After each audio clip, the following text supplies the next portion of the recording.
में नमः हे शांत शाग के बुद्धिमान सेवक बंदी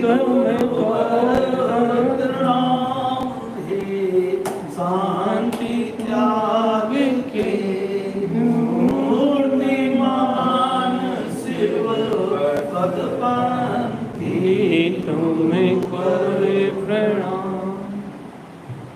चलिए अपन चलते हैं छेड़ाला की ओर। अभी वैराग भावना अपन ने पढ़ी और 12 भावनाओं का चिंतन ही अपना छेड़ाला में चल रहा है, पांचवें ठाल में।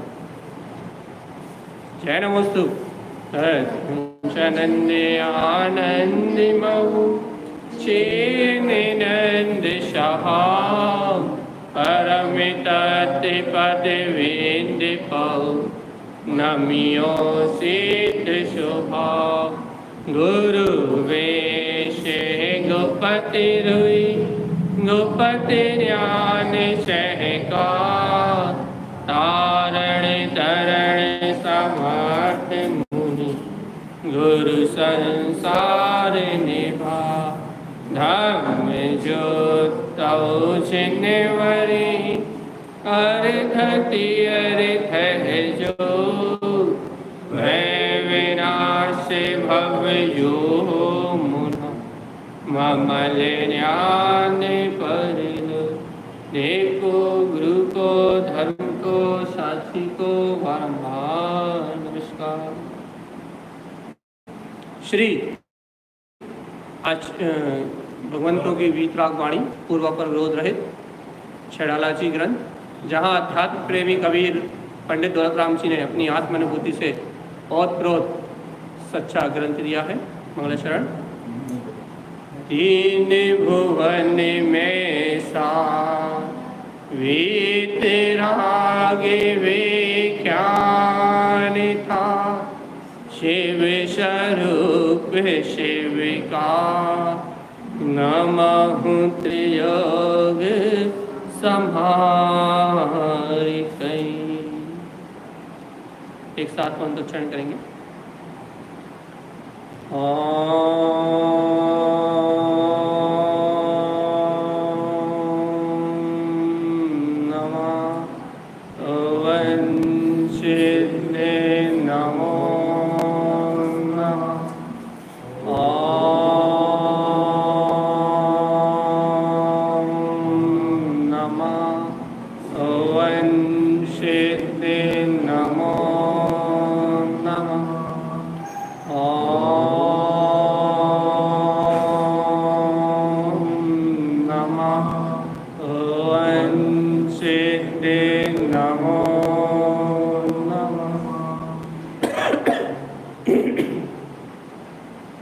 परमाराध्य महाजनवाणी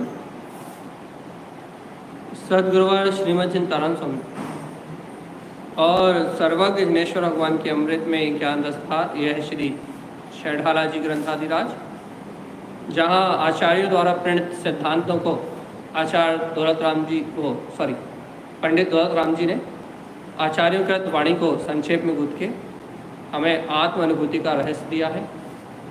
और इसके अंतर्गत अपन 12 भावनाओं का चिंतन कर रहे हैं, जिसमें अपन ने निजरा भावना तक संबर और निजरा भावना तक कल अपन ने वांछन किया था कि जो भव्य जीव संबर भाव सहित निजरा को प्राप्त करते हैं, कर्मों के आने को रोक देते हैं और तब करके कर्मों को खिपाते हैं, वही मुक्ति के सुख में आनंद पूर्वक अपना आत्म अमृत प्रस्थान करते हैं। क्योंकि मुक्ति का सुख संबर पूर्वक निजरा होने पे ही प्रकट होता है, ऐसा दौलत राम जी ने यहाँ कहा था। अब अपन चलते हैं लोक भावना और बोधि दुर्लभ भावना, 2 भावनाओं का वांछन और अपन आज लेंगे। चलिए पढ़ेंगे भावना में 12 नंबर की कारिका लोक भावना। कि नहु न करी ना करे को षट द्रव्य मई ना हरे को सो लोके माही विन समता दुख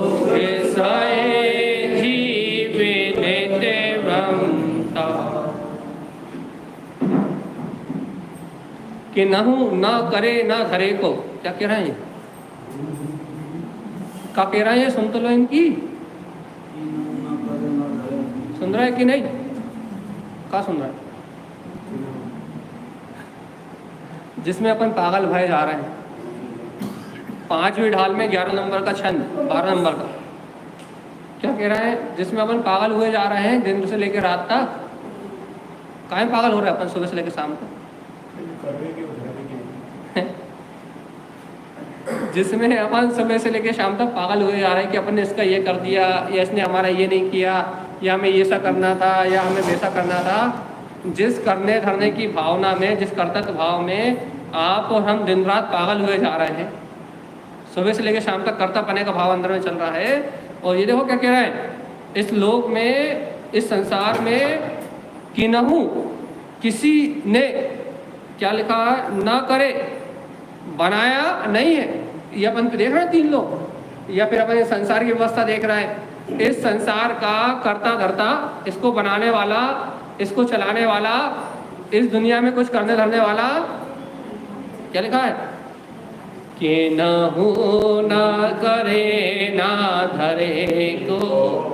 अरे सुनो, ये संसार, ये लोक किसी के करने धरने से नहीं बना, किसी कारण से नहीं टिका। देखो भैया, अनादि काल से अपनी क्या ज्ञान मानता है, क्या मान के रखा अपन ने? अपन कर रहा है या कोई भगवान कर रहा है? भगवान ने ये लोक बनाया, विष्णु ब्रह्मा नारायण ने, मालूम किसने बनाया? कौन भगवान बना, कौन ने बनाया, कौन ने द्रव्य बनाया, कौन ने लोक बनाया, कौन ने जीव की उत्पत्ति करी, कौन ने धर्म द्रव्य बनाया, कौन ने अधर्म द्रव्य बनाया। ये संसार की व्यवस्था कौन चला रहा है? कौन को चलानी चाहिए? एसी क्यों चल रही है? एसी चलनी चाहिए। एसी ये सही है, ये गलत है। जीवन भर कायम नहीं करो जय में। और जे का कह रहा है, इन्हें का होगा, इन्हें का होगा, दौलत राम जी का होगा। क्या कह रहे कि नहु न करे न धरे को। इस लोक में किसी ने, इस लोक को किसी ने बनाया नहीं, इस लोक में किसी द्रव्य को किसी ने बनाया नहीं, इस लोक में कोई करने धरने वाला नहीं। मतलब ये लोक किसी के आधार से टिका नहीं है। ये लोक भावना है ना, तो ये तीनों लोग जो अपन 14 राजू 343 ग्रंथ जो अपने लोक पढ़ा है, इतने बड़े लोक का करने धरने वाला कौन है? कर्ता धर्ता कौन है? इस लोक को बनाने वाला, इसे बिगाड़ने वाला, इस लोक को टिकाने वाला, इस लोक को शाश्वत रखने वाला कौन है? लोक भावना है कि नहीं? कोई है? अपने आधार से पूरा लोक स्वयं ही स्वचालित व्यवस्था में चल रहा है। ना इसको कोई उत्पन्न करने वाला है और ना कोई इसका विनाश करने वाला। ये लोक भावना। हम 3 लोग पढ़ रहे हैं कि नहीं पढ़ रहे? वही भावना है ये। 3 लोग पढ़ रहे हैं कि नहीं? कहाँ पढ़ रहे 3 लोग में? कि कहाँ जम्बूद्वीप है, कहाँ धात्ती खंड है, कहाँ पुष्करार्ध है, कहाँ लवण समुद्र है, कहाँ कालोदधी समुद्र है। अपन पढ़ रहे कि नहीं पढ़ रहे? कि कहाँ विदेश क्षेत्र है, कहाँ भरत क्षेत्र है, कहाँ ऐरावत क्षेत्र है। केवल कौन ने बनाओ? कोई तो होएगा निर्माता, कोई तो इंजीनियर होगा, कोई तो। बताओ भैया, आपका घर बनता है, मकान बनता है, मंदिर बनते हैं, इंजीनियर तो होता है कि नहीं होता? कोई इंजीनियर आता है, आर्किटेक्ट आता है, मजदूर आते हैं, बनाते हैं। अब ये जिसका अपन 1 योजन का घनफल निकालने में अपने को चक्कर आ जाते हैं, 6000 किलोमीटर। ऐसे इतने भयानक असंख्यात और असंख्यात राजू प्रमाण, या फिर असंख्यात योजन प्रमाण, 343 राजू घन, असंख्यात योजन प्रमाण, जो इतना बड़ा लोक है, जिसके अपन 1 योजन की मोटाई गहराई निकालने में अपने चक्कर मक्कर आ जाते हैं। अब इतना बड़ा कौन से इंजीनियर ने बनाओ? ये तो बताओ, कौन ने बनाओ कि भारत क्षेत्र यहाँ होने चाहिए, जम्बूद्वीप यहाँ होने चाहिए, क्या बोलते हैं, समुद्र यहाँ होना चाहिए। कौन ने बनाओ ये कि यहाँ ये देवी रहेगी, यहाँ ये देवता रहेंगे, यहाँ नारकी रहेंगे? कौन ने बनाओ? यहाँ निगोदिया रहेंगे, या यहाँ ये रहेंगे? कौन ने बनाओ? ये सब कौन ने व्यवस्था, कौन ने मिलाई? इस लोक आकाश में 6 के 6 द्रव रह रहा है कि नहीं रह रहा है? एक साथ घुल मिल के रह रहा है कि नहीं रह रहा है? जैसे अपन यहाँ स्थान पे बैठे हैं अपन स्थान पे, इस स्थान पे अपन बैठे हैं, तो ये पुद्गल द्रव अपने साथ है, पुद्गल भी स्थान पे, आत्मा भी स्थान पे है, और यहाँ धर्म द्रव भी है। तभी तो अपन ठहरे। और यहाँ भाई आधर्म द्रव भी है, जब भी तो ये हाथ ऊपर नीचे हो रहा। धर्म द्रव इसलिए गमन और अधर्म द्रव इसलिए स्थिर। तो हो रहा है। और यदि यहाँ काल द्रव्य नहीं होता तो भूत और वर्तमान और भविष्य का कोई विवाह नहीं होता, समय भी चल रहा। तो एक ही आकाश है, आकाश का एक ही प्रदेश है और एक ही प्रदेश में 6 के 6 द्रव्य एक साथ परिणमन कर रहा है, किसी को किसी से कोई लेना देना नहीं। और अपन एक अकेला जीव नहीं रह रहा, मैं जीव भी रह रहा हूँ, मेरे अंदर अनंत निगोदिया जीव भी एक साथ रह रहा है, मेरे अंदर 2 इंद्रिय 1 3 इंद्रिय जीव वो भी एक साथ रह रहा है, मेरे साथ सूक्ष्म जीवों का परिणमन हो रहा है जो किसी से बाधा नहीं होते, वो भी एक साथ परिणमन हो रहा है। एक ही स्थान पे एक ही साथ अनेक अनंत जीव परिणमित हो रहा है, अनंत पुद्गल के परमाणु परिणमित हो रहा है, धर्म द्रव अधर्म द्रव परिणमित हो रहा है, काल द्रव परिणमित हो रहा है। एक ही आकाश के प्रदेश पे एक साथ 6 के 6 द्रव परिणमन कर रहे हैं। बताओ इन सबका करने धरने वाला कौन? नहीं आई समझ में? एक ही बार और समझा देते। सिद्ध शिला में लोकाग्रवासी अनंत सिद्ध शिला में, जो सिद्ध शिला है वहां एक सिद्ध के अंदर अनंत सिद्ध एक साथ रह रहा है। तो ये थोड़े कि धक्का दे रहा है कि मैं भी सिद्ध हो गया तो इस सिद्ध को धक्का मार के हटाओ, वहां लड़ थोड़ी रहा है। एक आत्मा में अनंत आत्माएं एक साथ अवगान करके रह रही है, अपने अपने में परम अनंत सुख का वेदान कर रही है।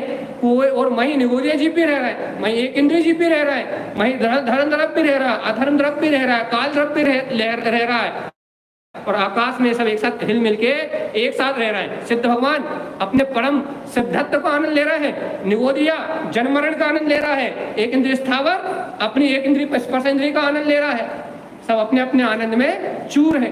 बताओ किसको कौन से लेना देना? धर्म अपने में स्थित है, अधर्म अपने में स्थित है, काल अपने में स्थित है, सब एक ही जगह रह के अपने अपना आनंद ले रहा है, किसी को किसी से कोई लेना देना नहीं। तो बताओ कि नहु न करे ना धरे को सट द्रव्य मई ना हरे को। कह रहा है इस लोकाकाश में इस लोक का कोई करने धरने वाला नहीं है।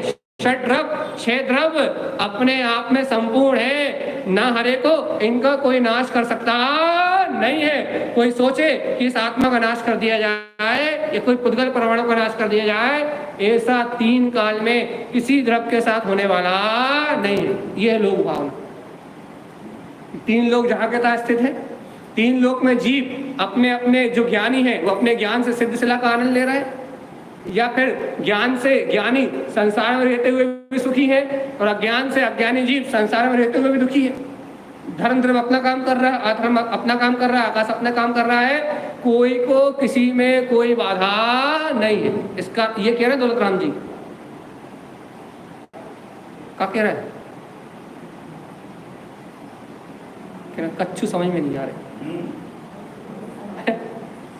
कि ना ऊपर से जा रही क्या हो रहा हो कि ना गर्मी लग रही है, हवा करो थोड़ी। अब बता क्या कह रहा है?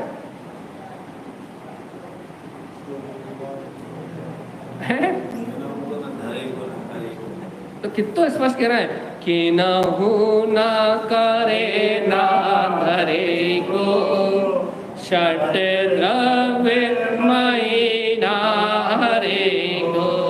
देख लो तो भगवान जी इस 3 लोक में इस लोक को बनाने वाला कोई नहीं, इस लोक का कर्ता धर्ता कोई नहीं, कोई परमात्मा नहीं जिसने इस लोक की रचना की हो। ये पूरा लोक जो पूरा विश्व दिखाई दे रहा है आपको, 6 द्रव्यों का समूह, ये शाश्वत है, अविनाशी है, जैसा का तैसा है, हरे को ना हरे को इसका इस जगत में कोई नाश करने वाला नहीं है। जैसा था वैसा शाश्वत 3 काल तक रहेगा। इसमें एक बाल बराबर भी तुम कोई परिणमन करने में सामर्थ्यवान नहीं हो गई। अब यही तो लोक भावना है। जब लोक भावना अंदर में आ जाए तो फिर काय का धन, काय का दौलत, काय का परिवार, कौन से बच्चे, कौन सी पत्नी, कौन सा स्वर्ग, कौन सा नर्क, सब तो अपने अपने समय पे सब व्यवस्थित चल रहा हो। कहाँ पालतू करता बुद्धि में मर जा रहा है। और उनने कह दी अब हे भगवान आपने तो अच्छे से बता दी, कोई कछु नहीं करे, हम क्या करें ये बता दे। पूछे लो अच्छे से क्या कह रहे हैं, हम अच्छे से पूछे लो। ए भगवान आपने बता दी, अब क्या करें? हाँ अब कच्छु बता दो क्या कर ले। अच्छे से पूछ लो कम से कम। पूछ ही लो, टेंशन लेना खत्म करो, अंतर में भय रखना खत्म करो। संकोच कब तक? जब तक अपन अपने आप को विश्वास में नहीं ले रहा है, अपने को अपनी आत्मा का कॉन्फिडेंस विश्वास नहीं आ रहा, तब तक ये सब। और यदि अपना अंतर का विश्वास जग जाए तो फिर कहीं कुछ है ही नहीं भैया। जब सारा विश्व का परिणाम 6 द्रव्य अपने आप में अपने परिणमित हो रहे हैं, कोई किसी को करने धरने हरने वाला नहीं, तो हम क्या करें? हो गई, इतने समय हो गई तो भैया एक खोपड़िया ठंडी हो गई, तो यही कह रहा है वो, खोपड़िया ठंडी हो जाए कर जो लोके माही विने समेता दुखे सहे जीवे नित भ्रमेता।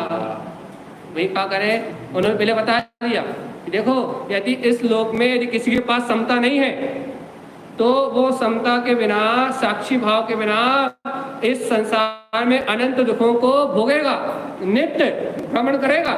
तो हम क्या करें? हम इस चलने वाले परिणमन को, 6 द्रव्यों को, परिणमन को स्वतंत्र जान के एक जीव एक द्रव दूसरे द्रव का कुछ कर सकता नहीं है। मैं जीव पत्र परिवार की व्यवस्था बनाने वाला नहीं हूँ, संयोग के कार्य करने वाला नहीं हूँ, ऐसा स्वीकार करके यदि चलते हुए परिणमन में हम समता भाव रखें, साक्षी भाव से देखें कि कर्मों के उदय का खेल चल रहा है और मैं इन कर्म उदय से अप्रभावी ज्ञायक तत्व परमात्मा ही हूँ। यदि इस समता साक्षी भाव से यदि हम जगत के परिणमन को देखें और भगवान के द्वारा कहे हुए वस्तु स्वरूप को, लोक व्यवस्था को स्वीकार करें, इन 6 द्रव्यों के परिणमन में मेरा 1% भी हस्तक्षेप नहीं है, तो इसका मतलब हुआ कि आप आनंद में रह सकते।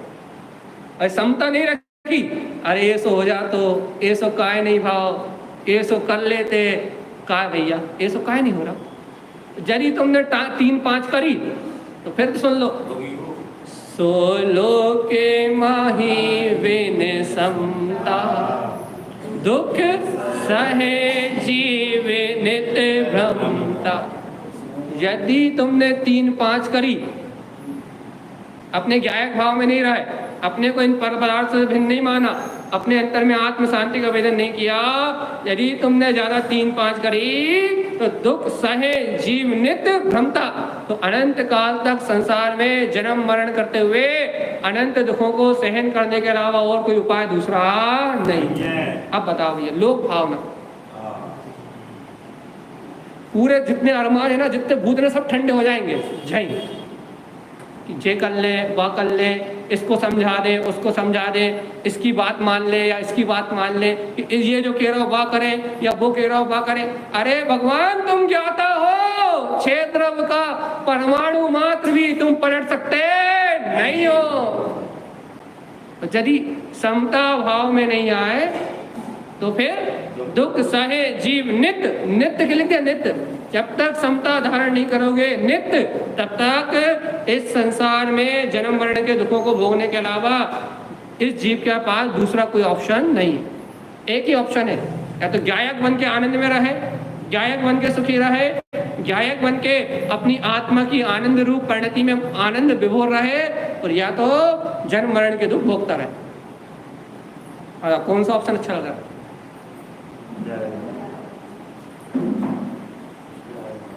लोक भावना हमारा मन 3 लोक पढ़ना है ना, वही की भावना है। 3 लोक में 6 द्रव्य और 6 द्रव्यों का परिणमन स्वतंत्र, एक द्रव्य दूसरे द्रव्य का कुछ करता धरता नहीं। यदि ऐसा जान लिया और अपने आप को बिल्कुल फ्री छोड़ दिया, वही जिसका परिणमन जैसा होना होगा वो हो रहा है।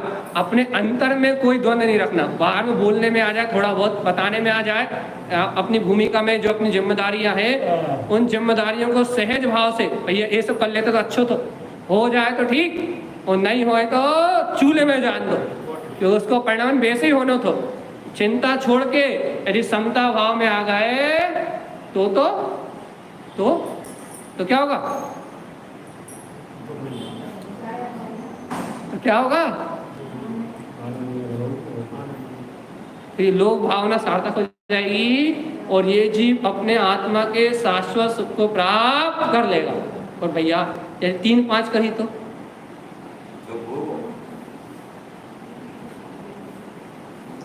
यदि तुम सल दिमाग में रख के बैठ रहा है कि वो अमित भैया जी आए थे और प्रवचन में ऊपर बैठ के उन्होंने हमसे काका कहते थे, और तुमने अब भी जाम से प्रवचन सुने 8 दिन, और हमरे जाने के बाद 6 महीने तक जय दिखेत रहा है कि वो तो बकत रहते थे, वो तो बकत रहते थे, वो बकत रहते थे। का हो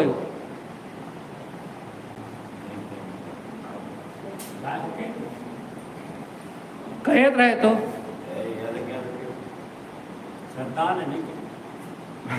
और यदि तुमने जा देखी भैया उनकी बकवास तो उनके लिए थी, वो जीव को परिणाम स्वतंत्र थो, बाकी धारा ऐसे ही थी। तो भैया हमें का लेने देने, हम तो आनंद स्वरूप भगवान आत्मा है, उनकी धर्मशाला वो जाने। तो बता फिर कितने विकल्प, फिर कितनी आकुलता, फिर कितनी चिंता। यदि ये समता भाव रहेगा तो ऊपर का माला एकदम बिल्कुल फ्रीजर की तरह ठंडा रहेगा, और यदि ये फ्रीजर की तरह ठंडा रहेगा तो इस जगत में हमें कोई दुखी करने वाला है ही नहीं। जरा सी शांति का भेदन हुआ। अभी हम ये चर्चा कर रहे हैं ना, यहाँ पे चर्चा सुन रहे हो ना, इस चर्चा को करते करते यहाँ हिंदुस्तान में जरा सी शांति का भेदन हुआ और ऐसा आनंद आता या चंदन से शीतलता मिल गई, अब तो कच्छू है ही नहीं, ये हल्का हो जाती एकदम, खोपड़ी बिल्कुल खाली, चंदन जैसी शीतलता आती। कहा भैया कि भैया इस लोक में तो कोई करने धरने वाला है ही नहीं, 6 द्रव्य तो अपने अपने फ्री है, तो फिर अपने को क्या लेने देने। बढ़िया समता भाव से इस जगत के परिणाम को देखो, जिसको दुखी होना है वो अपने परिणाम से दुखी होगा, और जिसको सुखी होना है वो अपने परिणाम से सुखी होगा। इस जगत के जीवों के सुख दुख का कारण में नहीं, सबसे क्षमा, सबको क्षमा, शांति और आनंद का करने। यदि ये है तो बस जीवन में आनंद ही है, जीवन में कभी कोई समस्या ही नहीं है, जीवन में कभी कोई विकल्प ही नहीं है। और यदि ये करऊ धरऊ है कि मैं ही कर रहा हूँ, मैं ही धर रहा हूँ, कोई भगवान ने तो करो होगा, कोई तो मेरे साथ बुरा कर रहा है, कोई ने संसार बना होगा भैया, कोई तो न्याय करे, हम इतना अच्छा सोच रहा है हमारे साथ बुरा कहा हो रहा हो या भैया इतने सारे संसारी जीव है, जैन धर्म में नहीं आए तो इनको मोक्ष नहीं होगा। तो यदि जय 6 द्रव्यों के शंका करत रहो, जिन्हें भगवान के वचनों के शंका करत रहो, दूसरों के प्रपंच में लगे रहो, तो तुम्हें अंदर समता ना आए, और अपने अंदर समता ना आए तो अपने अंदर शांति को उदय नहीं। और जब तक शांति उदय नहीं, जब तक शांति अंदर में नहीं आएगी तब तक कोई दूसरा नहीं चलेगा। बताओ अच्छा देवरानी जेठानी की आपस में नहीं पटती, अब जब बताओ कि 2 देवरानी और जेठानी की आपस में नहीं पट रही, मान लो 2 आपस में लड़ रही है, उन दोनों की आपस में नहीं पट रही, तो जो समता भाव से साक्षी भाव से देख रही है, वाय अंतर में शीतलता है कि नहीं। और जिसके अंदर में कुड़ जा काय नहीं कर रही, ऐसे होना चाहिए तो हमारे पुण्य को उदय काय नहीं है, हमें ऐसी व्यवस्था होनी चाहिए थी, हमारे बच्चों की ऐसी व्यवस्था होनी चाहिए थी, हमारे दामाद की ऐसी व्यवस्था होनी चाहिए थी, हमारे घर की ऐसी व्यवस्था होनी चाहिए थी, हमारी संपत्ति की ऐसी व्यवस्था होनी चाहिए थी। यदि ये सब विकल्प जो कर रहे, दुखी कौन रहेगा जब?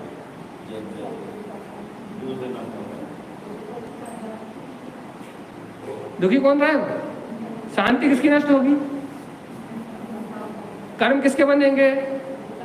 दुर्गति में कौन जाएगा? पहले वाले को का होने वाले तुम तो जब, पहले वाले को का बिगड़ने वाले हो जब बता।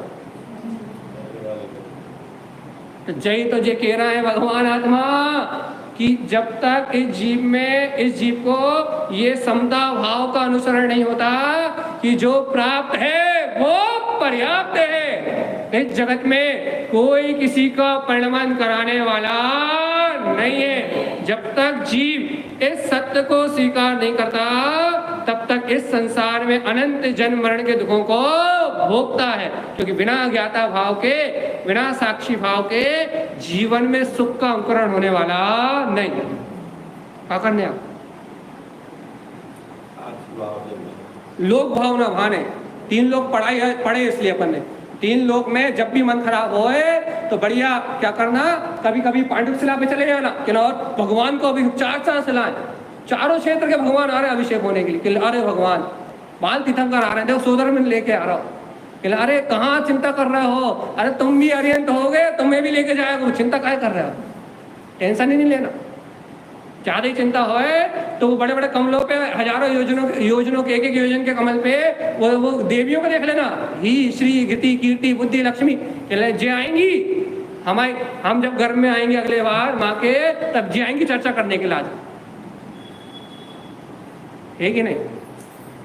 और यदि ज्यादा भोगों की इच्छा हो तो अपने आप को देखो, अरे जब मैं भोग भूमि में था तो जब कल वृक्ष के पास जाता था और जब भोजन की इच्छा करता था तो 6000 के व्यंजन खिलाता था, 6000 प्रकार के व्यंजन आते थे। तो जब मैं वहाँ उपवास की भावना बांधा था तो तब नहीं खाता।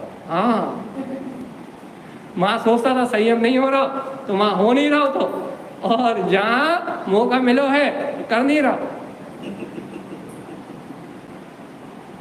तो जब भी कछु विकल्प आए तो अपन 3 लोग के पास लोक भावना भाने पहुंच जाओ कि 6 द्रव्य शाश्वत है, इनका परिणाम ऐसा ऐसा भगवान की ज्ञान में आया है।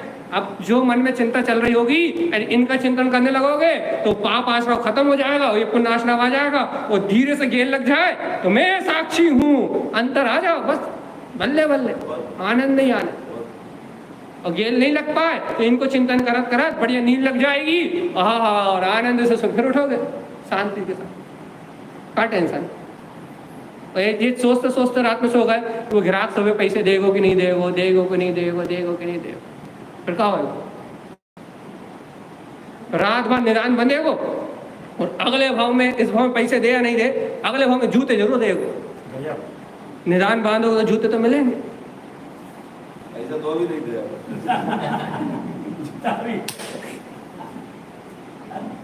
जय तो कर्म सिद्धांत है और का, क्योंकि निदान बांधो तो अगले भाव में बात सहयोग हो कि नहीं हो, और बात देश बेर पूर्वक निदान बांधो तो अगले बार में शत्रु बन के पैदा होए। और मान लो अगले भाव में तुम्हारा जो कर्जा लेके बनो वो दे भी दे, मान लो अगले भाव में तुम्हारा नौकर बन के पैदा हो जाए, मान लो तुमने जो कर्जा दिया उसे 2-5 लाख का, उसके प्रताप से वो अगले भाव में तुम्हारा नौकर बन जाए, तो वो नौकर बन के तुम्हारे घर में आके तुम्हारे सेवक बन के और मैं नौकर बन के जूते मारे हो, किल पड़ा ले हो। जब तक तुमसे जितने समय तक तुमने उससे बेर को चिंतन करो है, तब तक वो तुमसे पूरे पसीने ना छुड़वा ले, तब तक तुम्हारा नौकर है, ना तुमसे उगल पाओगे ना तुम उसे निगल पाओगे, ना वो अंदर ही जाएगा, मतलब उसे पचक पाओगे नहीं, क्योंकि तुम्हारा पूर्व भाव का बेर ही बन के आओ है। और कर्जा दो तो और तुमने निदान बांधो तो वो जितने समय तक तुमने उसके बारे में सोचो उतने समय की अवधि लेके आओ है, उतने समय तक ना तुम उसे निगल पाओगे क्योंकि तुम्हारे मन माफिक है नहीं, और ना उगल पाओगे, कर्म को बंद लेके आओ, फिर क्या होएगा? फिर क्या होएगा? पुराने भाव के कर्म बने, पूर्व में अपन ने करे थे तो वर्तमान में भोग रहे, अब फिर कर रहे तो अगले भाव में ना उगलोगे ना निकलोगे, फिर वो पूरे जूते चप्पल मार के निकलेगा। अभी हम उदाहरण दे रहे, उदाहरण दे रहे, थोड़ा खुल के दे दें, पसीने मसीने आ जाए पियाली, वो बहुत खतरनाक है, बहुत ही ज्यादा खतरनाक है। अभी कह नहीं रहे, अब अपन कह रहे अभी खुला खुला तो पसीने आ जाए, इसलिए छोड़ दो। पसीना पंखा चल रहा है, आप हम लोग पंखा ही पसीना जाए।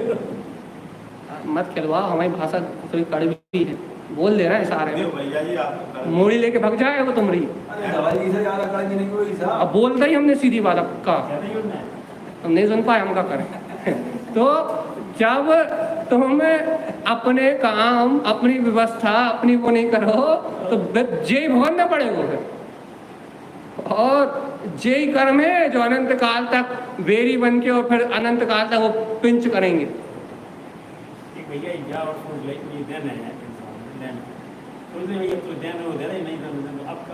समता भाव है, बस वो नौकर बनेगो लेकिन ईमानदार नौकर बन के सेवा करोगे, चरण धोकर पिएगो।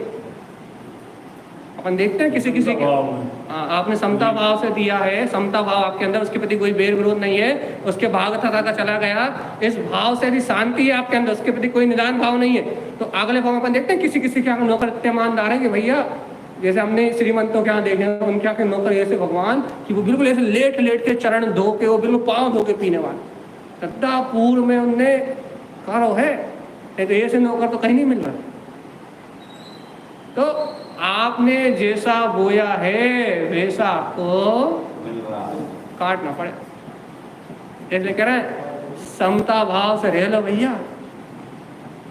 इतनी खरी खोटी सुनने के बाद नहीं समझ में आया तो तुम जानो, तुम्हें धर्मशाला जाने एक बार पढ़ ले रहे हम कि न हूं न करे न धरे को षट द्रव्य मई न हरे को सो लोके माहि विन समिता दुखे सहे जीवन भमृता। यह हकीकत, इस संसार का कोई बनाने वाला नहीं है, कोई रचने वाला नहीं है, कोई नाश करने वाला नहीं है। इस संसार में 6 के 6 द्रव्य अविनाशी है, शाश्वत है, ना हरे को इनको कोई नष्ट करने में सामर्थ्य नहीं। इसलिए हे भव्य, यदि समता भाव में रहोगे तो जीवन भर और जन्मांतर के लिए सुखी हो जाओगे, और यदि आकुलता करोगे तो सो लोके माहि विन समिता और दुखे सहे जीवन भ्रमिता। अनंत अनंत दुखों को सहन करने के अलावा और कोई दूसरा मार्ग तुम्हारे पास शेष रहने वाला नहीं है। इसलिए अपना अपना विचार कर ले अपन कि अपने को ऐसे समता भाव में, शांत भाव में, वेद विज्ञान की ऐसी प्रज्ञा में, ऐसे आत्मचिंतन में रत रहना है जिससे अपना अगला भाव भी निराकुल हो, आनंदमय हो। जैसे आज सुख में है, पूर्व में दया दान परोपकार और समता भाव धारण करके जैसा आज सुख भोग रहे हैं, वैसा सुख हमें जन्म जन्मांतर तक यदि हम आए तो हमें ऐसी अनुकूलता मिले, हमारे जीवन में आकुलता का नाम भी ना हो। इसके लिए क्या करना है? समता भाव से जीव, साक्षी भाव। बस ज्ञाता दृष्टा भगवान आत्मा, ना किसी से आकुलता ना किसी से चिंता। बस चलिए एक भावना और पढ़ेंगे अपन, बोधि दुर्लभ, सबसे मेन भावना है बोधि दुर्लभ भावना।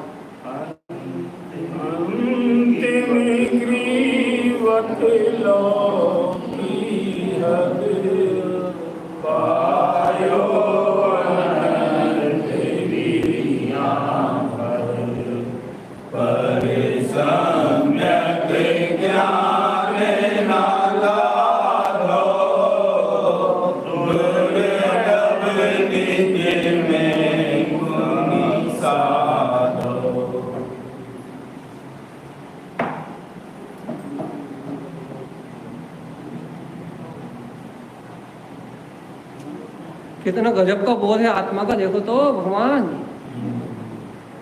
मतलब सांस रुक जानी चाहिए इस पद पे आके, एकदम अंतरात्मा की धड़कन बंद हो जानी चाहिए, एकदम एकदम हृदय की गति रुक जानी चाहिए। कितनी गजब की बात बोला। अंतिम लाइन तक पढ़ो या ऊपर से ही पढ़ो, अंतिम ग्रेवक लोक की हद। क्या करा तूने?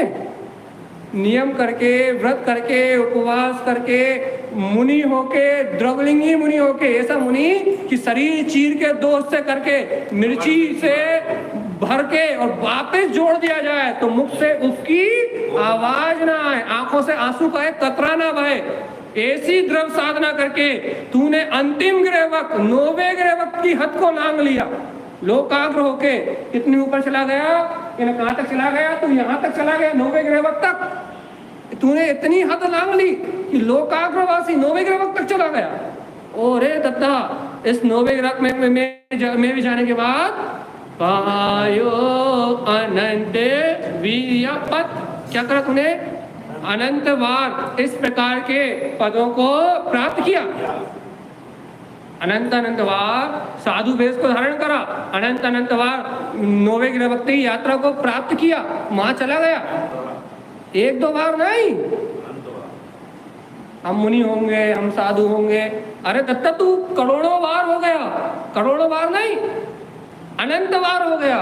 और ऐसा वैसा नहीं, नौवे ग्रेवक तक जाने वाला, द्रवलिंग को निर्दोष पालन करने वाला, 11 अंग 9 पूर्व का पाठी, द्रव चारित्र को पूर्ण रूप से अंगीकार करने वाला, द्रवलिंग जिनमत को पूर्णता से, जिनमत में ऐसा आचरण है ना, वैसा आचरण करने वाला साधु तू हो गया, सिर्फ आत्मा को ना जानते हुए। बस हो तो गया। और भैया एक बार नहीं, 2 बार नहीं, 4 बार नहीं, 6 बार नहीं, 10 बार नहीं, कितने बार? अनंत बार।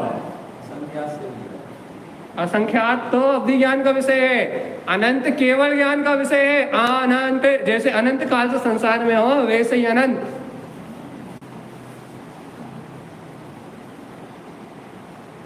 नहीं दे रही सुनाई,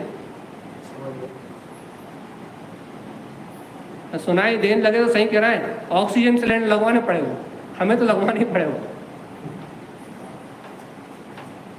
सांसें नहीं आ रही वापस लौट के कि जे 2-4 व्रत कर रहा है या 2-4 कप सफेद कपड़ा पहन रहा है। बहुत बड़ी बात हो गई कि 9वें ग्रह तक और आत्मा नहीं जाना बता। अब भाई तो हम कह रहे हैं कि इतने अच्छे प्रवचन कर रहा है, सफेद कपड़ा पहन रहा है, खूब व्रत कर रहा है, खूब उपवास कर रहा है, खूब प्रवचन कर रहा है, कहने लगे ये तो कचरा कूड़ा भी नहीं है। कहने लगे अनंत बार 9वें ग्रह तक द्रवलिंग 11 अंग 9 पूर्व का पाठी द्वादश अंग को हथेली पे रख के दिखाने वाला। कहने लगे ये तो हार्ट अटैक आ जाए। उपदेश नहीं सुनेगा भैया ये। अरे 11 अंग 9 पूर्व का पाठी रखता है, जिन भगवान के उपदेश को आंख बंद करके करोड़ों सूत्र एक बार में बोल दे, आंख भी ना खोले, आंख भी ना खोले, तुम्हारी तरफ देखे भी ना, और यदि आगम बोलना चालू करे तो करोड़ों करोड़ों सूत्र आधे पौन घंटे में अंतर मुहूर्त में बोल डाले।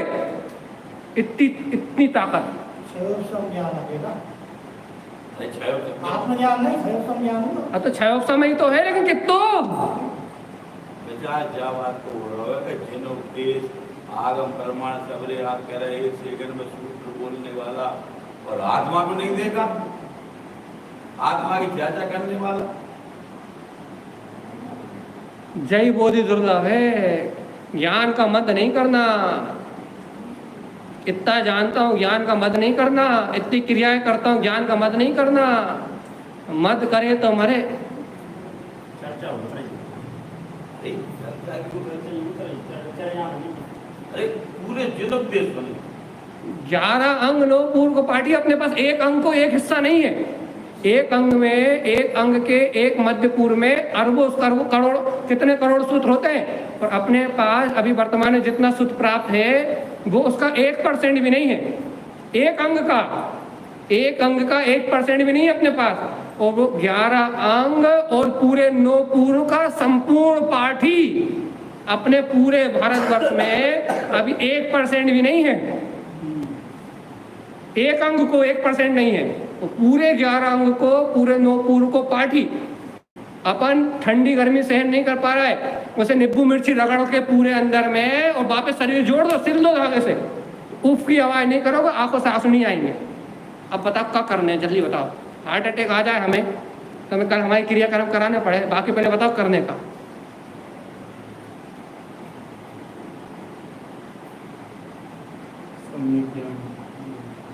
क्या करने हैं?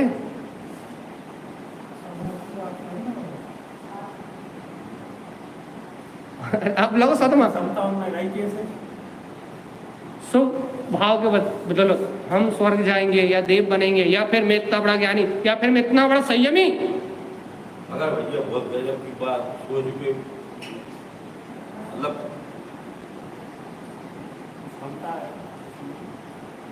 क्षमता तो बात की बात है। वो जो समता है वो वीतराग भाव की, साक्षी भाव की समता नहीं है, वो जो समता है शुभ भाव की समता, कि 5 इंद्रिय के विषय के भोगों से वैराग आ गया, हम संसार में जन्म मरण नहीं करना, खूब नियम करने, खूब व्रत करने। ये संसार तो बहुत दुख रूप है, लेकिन आत्म तत्व को नहीं जाना, तत्व का श्रद्धा नहीं किया, उसकी चर्चा तो करी लेकिन उसकी श्रद्धा, उसका समर्पण नहीं किया। चर्चा तो वही की करते रहे, लेकिन वह के प्रति हृदय विछा नहीं, वह परमात्मा सत्ता को अनुभव नहीं कर पाया। और ऐसा अभव्य जीव भी, मिथ्या दृष्टि भी, और चाहे भव्य भी, ऐसा जीव 9वें ग्रह तक चला गया और लौट के देव एक इंद्रिय भया, फिर एक इंद्रिय पर्याय में स्थावर काय का जीव होके, वनस्पति वायु काय का जीव होके इस संसार में ही गोल गोल चक्कर लगा। ये अहंकार तोड़ने की गाथा है कि हम इतना सुन रहा है, इतना पढ़ रहा है, इतना लिख रहा है, इतनी आत्मा की चर्चा सुन रहा है, कि लगे ढोर अपने आप से बोल रहा है, ढोर तुझे इतनी लग रही कि तुझे आत्मा के प्रति जो समर्पण होने चाहिए, जो आत्मा के प्रति भगवान होने चाहिए, वो तेरे अंदर से नहीं आ रहा। तू बोले बोले जा रहा, सुनाए जा रहा। तुझे जो आत्मा में रमने की भावना होनी चाहिए वो भावना तो में नहीं आ रही, तो कहीं तू इस लिस्ट में तो नहीं आ रहा। तो ये तो तुझसे बहुत अच्छे, ये तो सकल संयमी और 11 नौपुर के पाठी, और तो ये तो 2 गाथा याद नहीं रहे।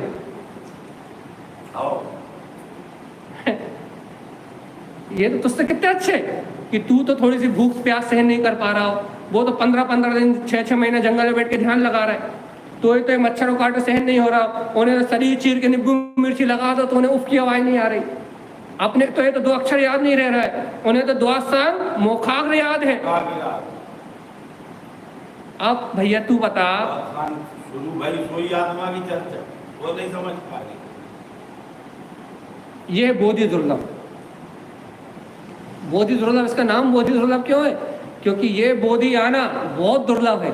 नियम करना सरल है, महाव्रत धारण करना सरल है, द्वादशांग को याद करना सरल है, सब मन बुद्धि के आश्रय से हो जाता है, पुण्य के उदय से हो जाता है, क्षयोपशम से हो जाता है। लेकिन देखो अब क्या कह रहे हैं दौलत राम जी, आत्मा गदगद हो जाए उनकी बात सुन के। क्या कह रहे हैं दौलत राम जी, क्या गजब की बात कह रहे हैं वो, उनकी अंतर से भावना क्या निकल रही है। इतना करने के बाद भी पर सम्यक ज्ञान नालाधो दुर्लभ निज में मुनि साधो। क्या कह दिया?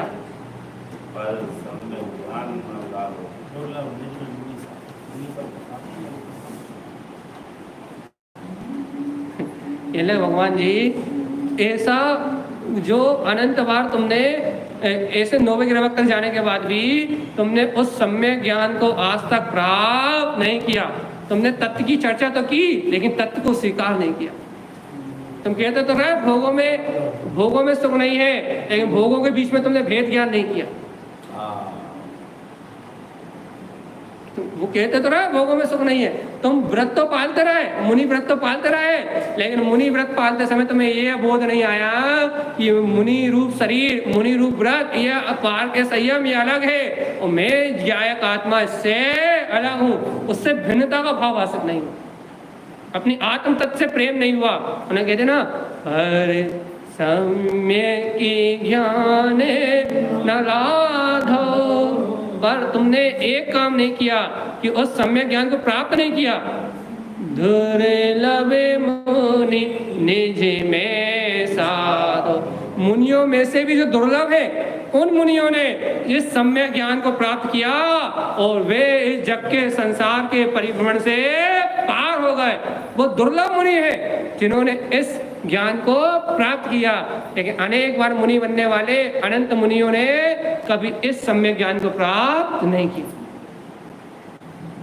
इसलिए कह रहा है भैया, मुनि बनने की भावना से पहले आत्म तत्व की रुचि होना अनिवार्य। स्वाध्याय करने के पीछे मैं शुद्ध आत्मा हूँ, इस तत्व की स्वीकारता होना अनिवार्य है। यदि तुम्हें उस आत्म तत्व की रुचि नहीं है तो तुम कपड़े उतार के भी निकल जाओ, टीका करत रहो, तुम टीका करत रहो, तुम व्रत लेते रहो, तुम खूब प्रवचन करत रहो, तो भी तुम्हारा कल्याण होने वाला नहीं। इसलिए बार बार कहते हैं जी, बार बार कहते हैं अपनी प्रतीति में, अपनी ज्ञान की प्रतीति में, अपनी श्रद्धान की प्रतीति में मैं एकाकी ज्ञायक तत्व भगवान आत्मा हूँ, इस प्रतीति को बसा लो।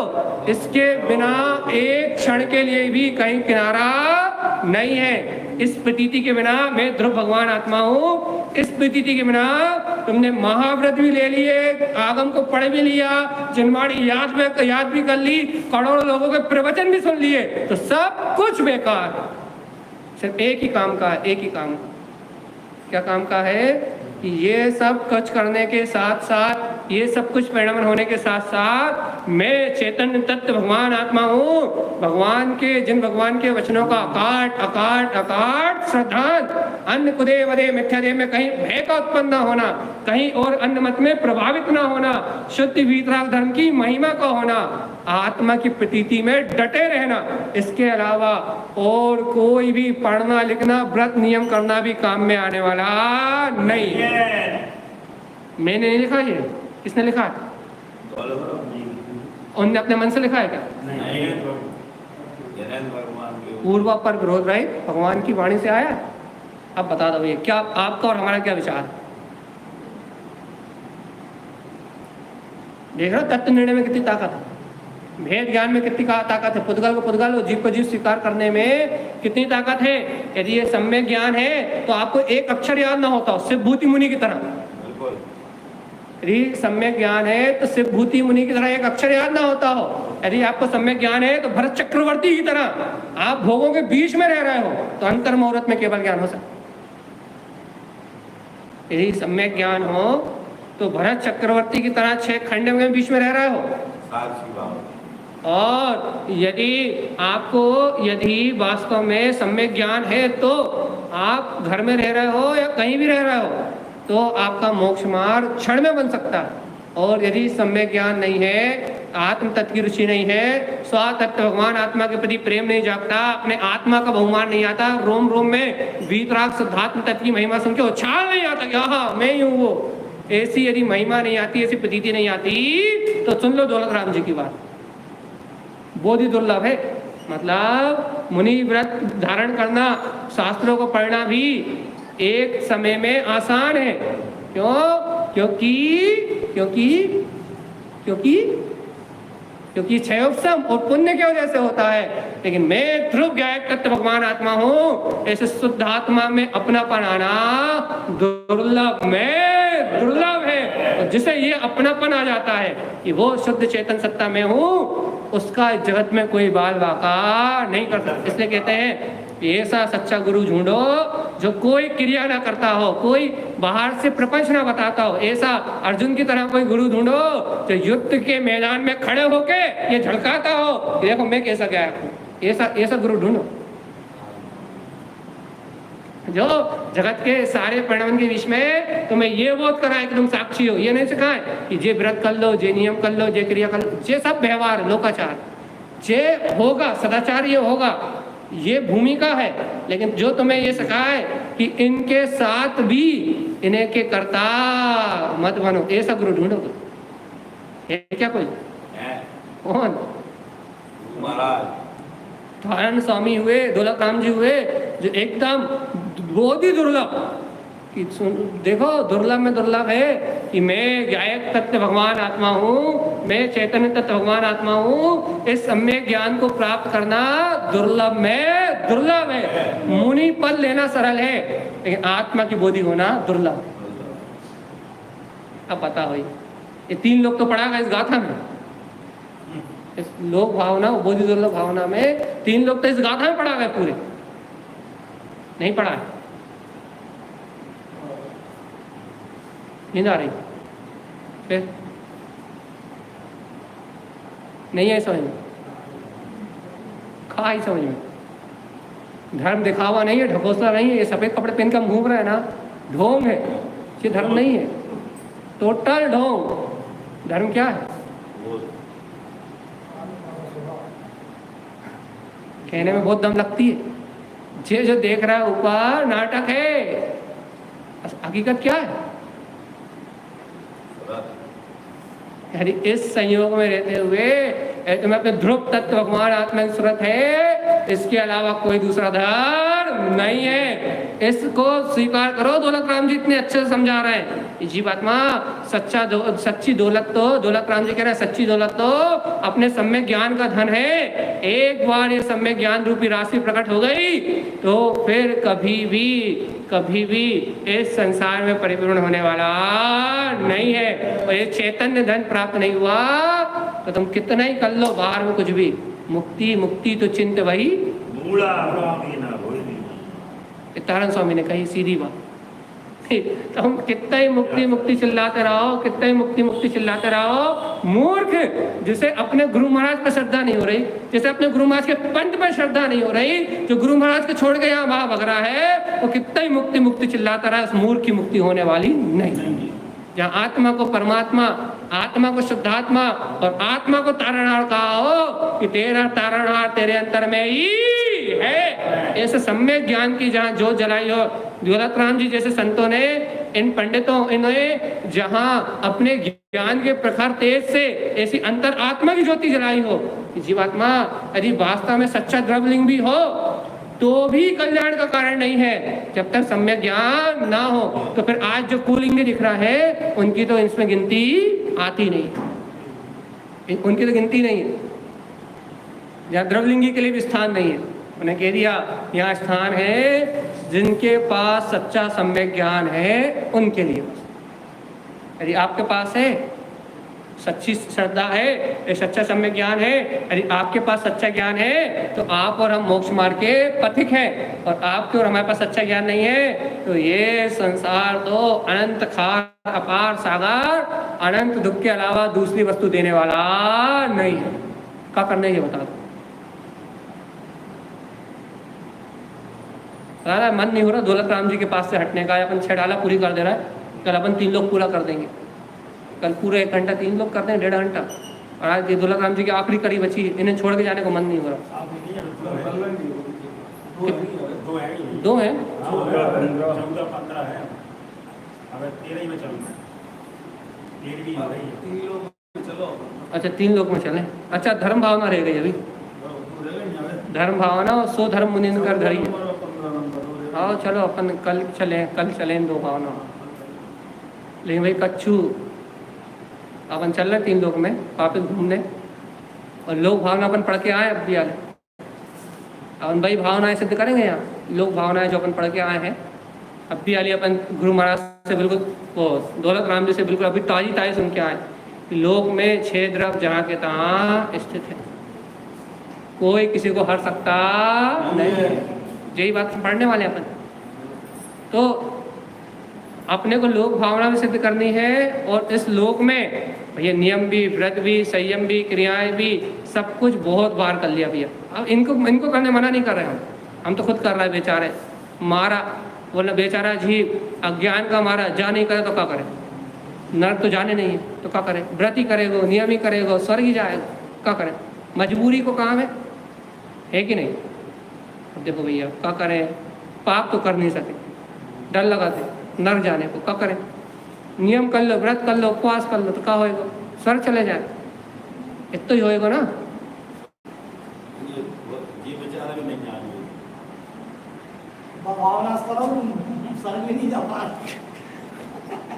मजबूरी कह रहे हैं, मजबूरी भावना ये करो स्वर्ग चले जाए, उस भावना से करोगे वो भी नहीं। यदि अपन ऐसा कह रहे हैं कि भैया हमें नर्क तो जाने नहीं है, अच्छी गति मिल जाए इस भावना से करो तो कम से कम नहीं जाने, कबाड़ लगा के बैठे रहते हैं बस।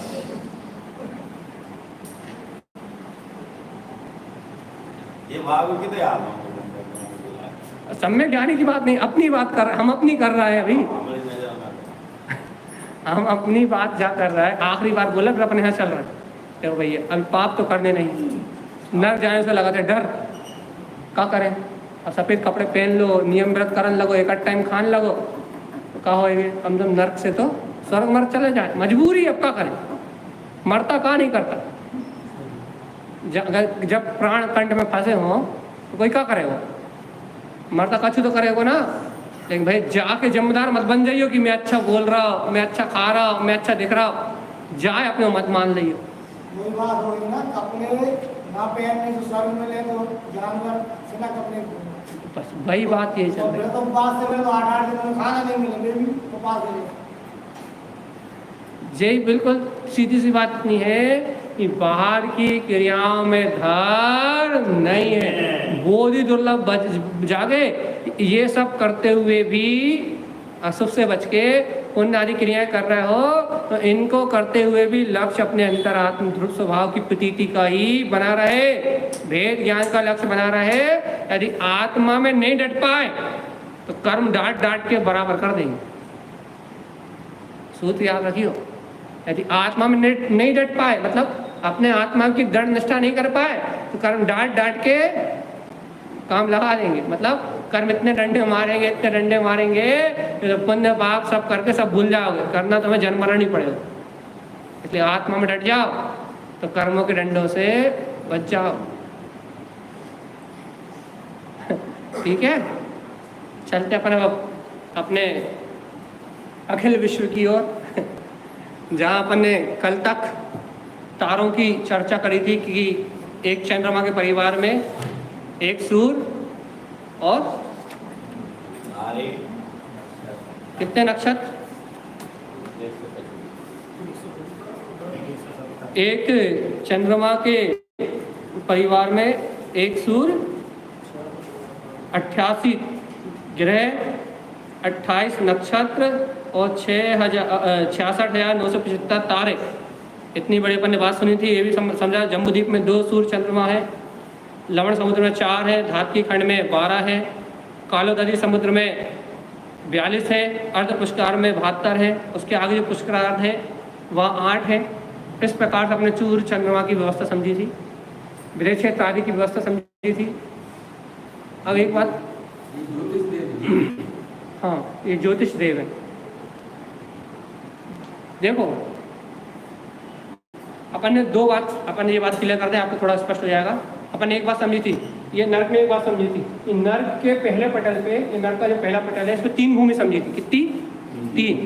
तो यहाँ कौन कौन रहते थे? तीसरी भूमि से नारकी, और उसकी पहली जो खर भाग और पंख भाग 2 भूमि थी, वहाँ कौन रहते थे? याद हो, वैंतरवासी और भवनवासी। ये कहाँ रहते हैं? अधोलोक में। अधोलोक में गए, ठीक है। कौन कौन से गए? वैंतरवासी, भवनवासी, असुर कुमार, नाग कुमार अपन समय पढ़ते हैं, ये सब कहाँ गए? अधोलोक में। अब मध्यलोक में कौन कौन आते हैं? भवनवासी और वैंतरवासी। कहाँ? अपनी चित्रा पृथ्वी के ऊपर। अपन ने अभी देखा था, अपनी चित्रा पृथ्वी के ऊपर विजयन पर्वत में अपने अपने क्या बना के रह रहा है? अपने अपने भवनों में भवनवासी रह रहा है, और वैंतरवासी भटकते हुए चारों तरफ देख रहे हैं, मंदिरों में, तीर्थों में, सब जगह रह रहा है। तो भवनवासी और वैंतरवासी तो ये मध्यलोक में नीचे रह रहा है सब जगह। लेकिन ये चित्रा पृथ्वी से 790 योजन ऊपर। अब एक योजन कितना बड़ा, तो आपको पता ही है। चित्रा पृथ्वी से 790 योजन ऊपर, 110 योजन विस्तार में, ये जहाँ सुमेरु पर्वत है, इसके चारों ओर जो रह रहा है वो है ज्योतिषी देव। ज्योतिषी देव नीचे नहीं रहते। आई समझ में कि नहीं आई? खर भाग और पंख भाग में वैंतरवासी, भवनवासी, असुर कुमार, नाग कुमार आदि ये देव। क्लियर है ये पिक्चर? मध्यलोक में अपनी चित्रा पृथ्वी के ऊपर भवनवासी और वैंतरवासी, पिक्चर क्लियर है। ज्योतिषी कहाँ रहते हैं? कहने लगे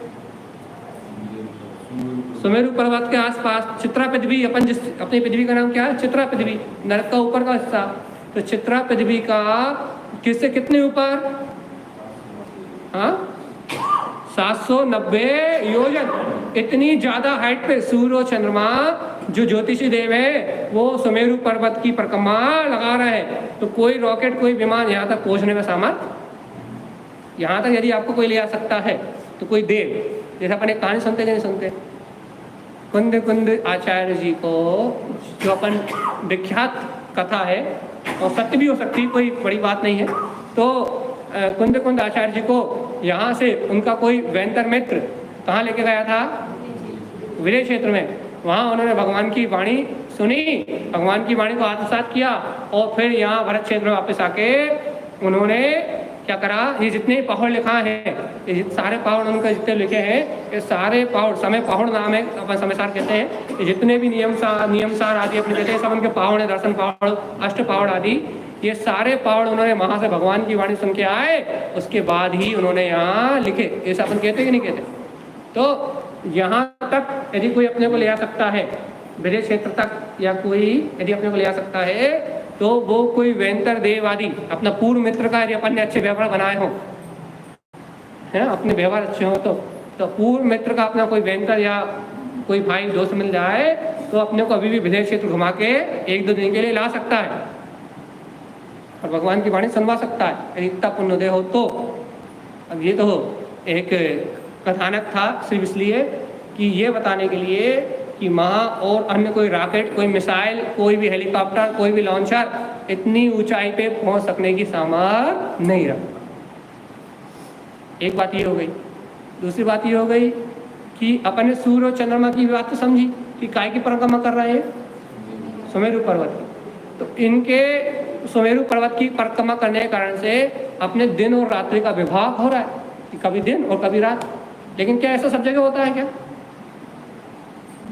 अपन ने समझा भूमि में नहीं होता, समझा था कि नहीं समझा? स्वर्गों में नहीं होता। क्यों? क्योंकि स्वर्गों में देवों के विमान की चमक या उनके रत्नों की चमक इतनी होती है कि वहाँ सूर्य का प्रकाश दिखाई नहीं देता। और कहाँ नहीं दिखाई देता? पहले नरकों में दिखाई नहीं देता। क्यों? नरकों में अंधेरा इतना बिल्कुल घना होता है, नरक की पृथ्वी और उनके नारकियों का आकार, नरक में अंधेरा इतना घना होता है कि वहाँ भी सूर्य चंद्रमा का प्रकाश दिखाई नहीं देता। भूमि में भी दिखाई नहीं देता, वहाँ भी दिन रात नहीं होते। क्यों? हाँ, क्योंकि महाकल्प वृक्षों का प्रकाश इतना घना होता है कि वहाँ भी सूर्य चंद्रमा का प्रकाश दिखाई नहीं देता, या दिन रात नहीं होते। और भैया कहाँ नहीं होते? कहना ये अढ़ाई द्वीप पढ़ा रहा है अभी 2 मिनट बाद। तो अढ़ाई द्वीप के बाहर, अढ़ाई द्वीप मतलब नाम याद करो, अपन इतने दिन से पढ़ रहा है। पहला जम्बू द्वीप, थाली के समान गोल है ना, उसके बाद लवण समुद्र, उसके बाद धात की खंड, कौन सा? धात की खंड, उसके बाद कालोदधी समुद्र, और उसके बाद पुष्करार्ध, अर्ध पुष्करार्ध, आधा पुष्करार्ध, पूरा नहीं। अब पूरा क्यों नहीं, ये बात अपन अभी बताते हैं मैप से। तो अर्ध पुष्करार्ध, तो ये जो 3 द्वीप हैं, इनमें जो भरत क्षेत्र है या ऐरावत क्षेत्र है या विदेश क्षेत्र है, यही दिन और रात का भेद पाया जाता है। तो भाई आगे के में क्यों नहीं पाया जाता? क्योंकि आगे के जो सूर्य चंद्रमा है वो परिक्रमा नहीं करते। जहाँ दिन है वहाँ दिन ही दिन है, वहाँ रात होने का कोई कालाम है। आगे का जो द्वीप है, आगे के जो समुद्र है, वहाँ सूर्य और चंद्रमा गतिमान नहीं है। कौन बताएगा ये बात? कोई बता सकता है क्या? और सबसे बड़ी बात देखो, हमने ये चर्चा निकाली है। जैसे ये जम्बू द्वीप हो गया थाली के समान गोल, क्लियर है? ये पूरा नक्शा, यदि आप ये देखो यहाँ, ये पूरा सेम टू सेम है। उसके बाद ये हो गया लवण समुद्र, हो गया बिल्कुल, कोई दिक्कत ही नहीं है, चूड़ी के समान गोल। उसके बाद ये जो हिस्सा है, ये क्या कहलाएगा? ये कहलाएगा धाती खंड। अब इसकी रचना कैसे अभी बता रहे अपन। इसके बाद कालोदधी समुद्र हो गया, ठीक है। इसके बाद ये हो गया अर्ध पुष्करार्ध, मतलब पुष्करार्ध का आधा, और आधा इसके बाहर है। लेकिन आधा आधा क्यों करना पड़ा? क्योंकि इस पुष्करार्ध द्वीप के आधे हिस्से के बाद मनुष्योत्तर पर्वत है। कौन सा पर्वत है? मानुषोत्तर कहते हैं, मनुष्योत्तर कहते हैं। तो ये मानुषोत्तर पर्वत है। ये इसका मतलब क्या हुआ मानुषोत्तर पर्वत का? बस ये बात याद रखना है। चाहे देवता ले जाए, चाहे कोई विद्याधर हो, चाहे कोई भी हो, इसके आगे मनुष्यों का शरीर गमन नहीं कर सकता। काय के आगे? मानुष्योत्तर पर्वत के आगे कोई भी मनुष्य नहीं जा सकता। मनुष्यों की सीमा कितनी लिमिटेड है? अब आप एक प्रश्न का जवाब दो। अपने मध्य लोक की जो भूमि थी, मध्य लोक की कितने योजन की थी? तो अपना ये मध्य लोक है पूरा, ये 28 द्वीप पूरा अर्ध पुष्करार्ध था, कितने योजन का था? 45 लाख योजन 45 लाख योजन। एक राजू उसकी होती। मध्य लोक की बात चल रही, सिर्फ अपना 28 द्वीप कितना है? 45 लाख योजन। और 37 लाख का विस्तार कितना है? 45 लाख योजन, दोनों का विस्तार एक बराबर। मध्य लोक का जो अच्छे ध्यान से देखो, इधर देखो ध्यान से जरा, ये जो अपना मध्य लोक है इसका विस्तार कितना? 45 लाख योजन। जितना बड़ा ये है उतनी बड़ी इसरा, बिल्कुल सेम टू सेम। इसका योजन कितना? ऐसा क्यों? कोई बताएगा इसका जवाब? कि मध्य लोक का जो ये मध्य लोक है, ये इसका विस्तार 45 लाख योजन, और बिल्कुल सेम इतना ही विस्तार ऊपर सिद्ध शिला का 45 लाख योजन, ये एकदम सिमेट्रिक क्यों है? बस सीधी बात, जो 2.5 दीप में ही मनुष्य होते हैं और 2.5 दीप से ही मनुष्य ही सिद्ध होंगे। तो जितने 2.5 दीप का जितना मनुष्य का लोक क्षेत्रफल है, जहां जहां मनुष्य होते हैं, तो जैसे ही मनुष्य इस 2.5 दीप में, मतलब ये पूरा 2.5 दीप, इस 2.5 दीप में जैसे ही मनुष्य कहीं से भी मरण करेगा मतलब अरिहंत दशा को प्राप्त करके और सिद्धि की ओर गमन करेगा, तो एक समय में मोड़े वाली गति नहीं होती। सिद्धों की गति कैसी होती है? रिजु सीधी। तो इस 2.5 दीप में, मतलब इस 2.5 दीप में मनुष्य कहीं भी मरण करेगा तो बिल्कुल सीधा ऊपर जाकर स्थित हो जाएगा। तो जितनी मध्य लोक की सीमा है 45 लाख योजन, उतनी सीमा आप लोगों को एक बात का आश्चर्य नहीं होता? एक बहुत बड़ा आश्चर्य नहीं होता?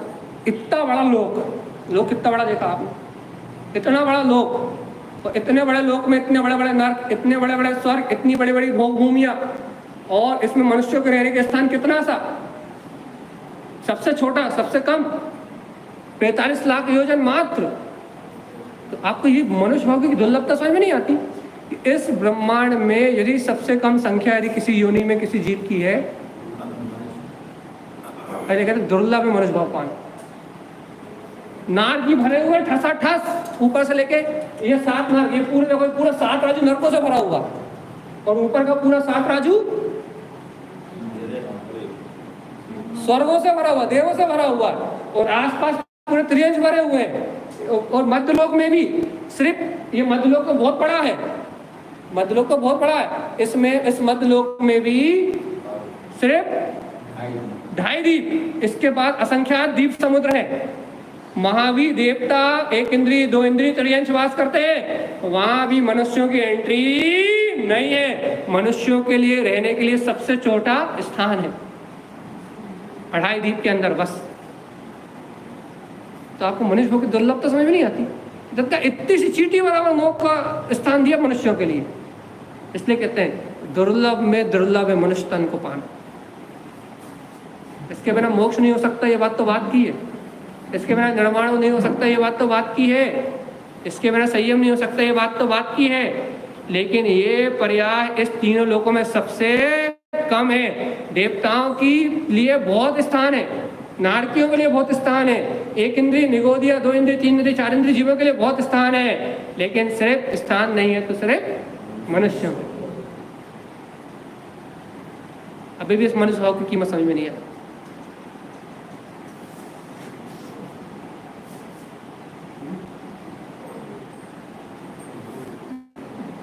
नहीं आई। अभी ऐसा लगता है खाओ पियो ऐश करो, अच्छे कपड़े पहनो, बढ़िया घूमो फिरो, बढ़िया मस्त रहो, चले मिल जाए, फिर मिले तो मिले, नहीं मिले तो पहाड़ में जाए, नर देवता बन जाए, नर की बन जाए, कच्छू नहीं, चींटी बन जाए, हाथी बन जाए, क्या बिगड़ रहा?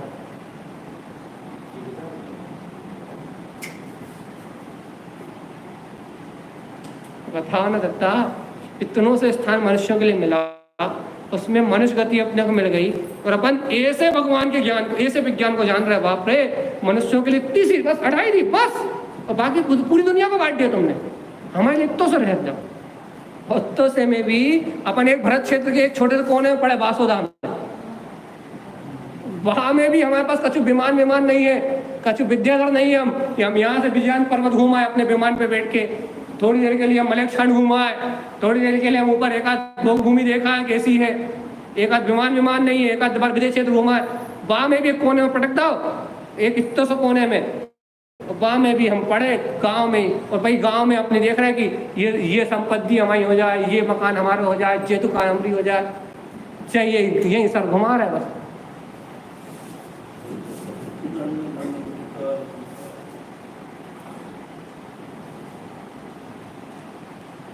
नहीं है समझ में आ गई कि मनुष्य भाव को प्राप्त करना इसलिए चिंतामणि रत्न के समान कहा है। कि भगवान जी यदि इस अढ़ाई द्वीप के अंदर यदि किसी को मनुष्य भाव मिल जाए तो उसके लिए चिंतामणि रत्न के समान है, दुर्लभ है। अरे इस चिंतामणि रत्न को प्राप्त करना, मनुष्य भाव को प्राप्त करना दुर्लभ में दुर्लभ है। यदि इस मनुष्य भाव को प्राप्त करके हम काम में, भोग में, विषय कसाय में, यदि इन पापों में इसको नाश कर दें और शिव सुख के, मोक्ष मार्ग के शाश्वत सुख को ना प्रगटाए तो आपसे और हमारे से बड़ा मूर्ख इस दुनिया में दूसरा कोई नहीं। बाहर की कर्मों की व्यवस्था, भावों की व्यवस्था, कर्मों की व्यवस्था देश काल भाव अनुसार चलेगी। जैसी दुनिया चल रही है वैसे चलने का भाव हमारे अंतर में भी आएगा, वैसे भाव हमारे ही बनेंगे। लेकिन भैया अंतर में बोध ही दुर्लभ, अंतर में बोध बना रहा है। ये जीवात्मा, ये सब संयोग तेरे नहीं है, ये सारा परिणाम तेरा नहीं है, ये सारी चर्या तेरी नहीं है। अरे थोड़ा स्वाध्याय करके, थोड़ा चिंतन करके, थोड़ी तत्व चर्चा सुन के, थोड़ा आत्मबोध की बात सुन के ये जागृति बनी रहे, ये सब संयोग नश्वर है जीवात्मा। ये देखो 3 लोक शाश्वत है, तेरा जीव द्रव शाश्वत है, 6 द्रव शाश्वत है। एक द्रव दूसरे द्रव का कुछ सुधार उधार करने वाला नहीं। जाग जीव जाग। इस संसार में मोह माया से लथपथ होके अपनी दुर्गति का मार्ग मत बना। चेत चेत चेत चेत, बोधि दुर्लभ, सम्यक ज्ञान ये है नहीं।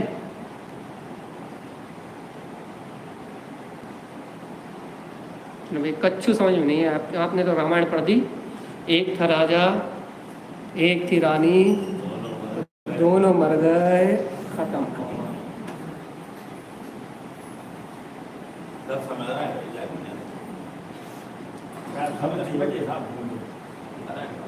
हमें छोड़ो थोड़ा समय ना, हमने कर दिया।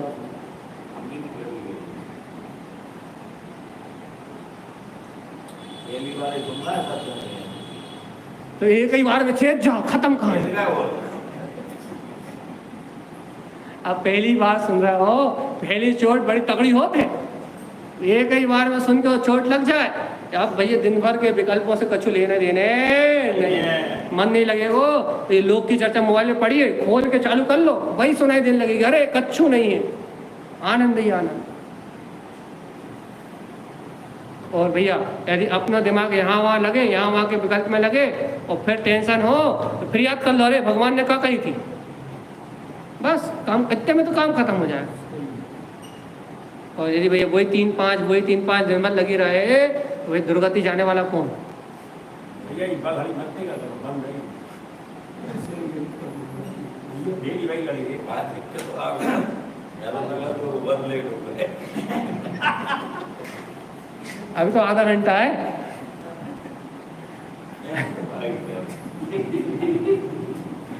नहीं, हम डेली देखना है कि आप देखो कैसे कैसे अंतर है। आप भाई मैं देख रहा सेल डाल देते ना, पहले दिन देख रहे। नहीं तो सेल तो भैया ये अपने ध्यान से देख लेना। चलो भैया 20-15 मिनट बचे बस, क्या करने? हमसे पूछ रहे, हम तुमसे पूछ रहे कि क्या करने? दुर्लभ में दुर्लभ मनुष्य पर्याय भाग्यशाली है। अब भैया भाग्यशाली तब हो जब जाके कीमत समझो कि 1 सेकंड भी मनुष्य भाव का, 1 सेकंड भी, 1 सेकंड नहीं भैया, 1 सेकंड तो ध्यान में रहती। अरे 1 सेकंड नहीं, 1 मिनट पकड़ लो भाई, 1 मिनट भी याद नहीं रहती। 1 घड़ी पकड़ लो, 1 घड़ी भी याद नहीं रहती। 1 अंतर मुहूर्त तो पकड़ लो, नियम ले लो अपने जीवन में। मर जाएंगे लेकिन 1 अंतर मुहूर्त आत्मा को नहीं भूलेंगे। जिस दिन 1 अंतर मुहूर्त आत्मा को भूलेंगे उस दिन सल्पास उठा के खा लेंगे। ले लो शपथ बढ़िया। जिस दिन अंतर मुहूर्त यदि हम आत्माएं भूल जाए उस दिन सल्फास की डब्बी जेब में रख के घूमो। तो डर बने रहा होगी जब भी डब्बी जेब में बज रही।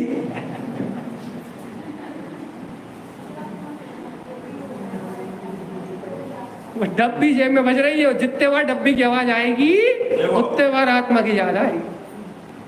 दुर्लभ में दुर्लभ मनुष्य तन तो पा लिया, अब आगे क्या करना है? यही तो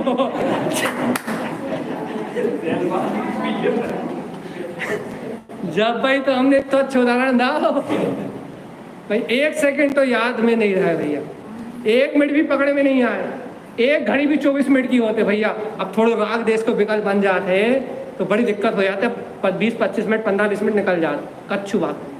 लेकिन 1 अंतर मुहूर्त को तो नियम ले लो और सल्फास की डब्बी जेब में भरी रखी हो, बिल्कुल खाली नहीं रखी, वह डब्बी जेब में रखी रहे और जे याद रहे कि अब यदि तुम 48 मिनट भूले तो जे गोलियां गई अंदर, तो 10 मिनट से याद आए तो भूले नहीं पाओ तुम। यदि अब हम भूले और हमारा अर्यंत नाम सत्य है, मामा की ईमानदारी थोड़ी बरतनी पड़ेगी यदि ईमानदार हो तो। अब ये तो उदाहरण है एक समझाने के लिए, ऐसा कोई करता नहीं है, लेकिन बात सिर्फ ऐसी है, करना भी नहीं है, करना भी नहीं है, क्योंकि प्राण सबको प्यारे हैं।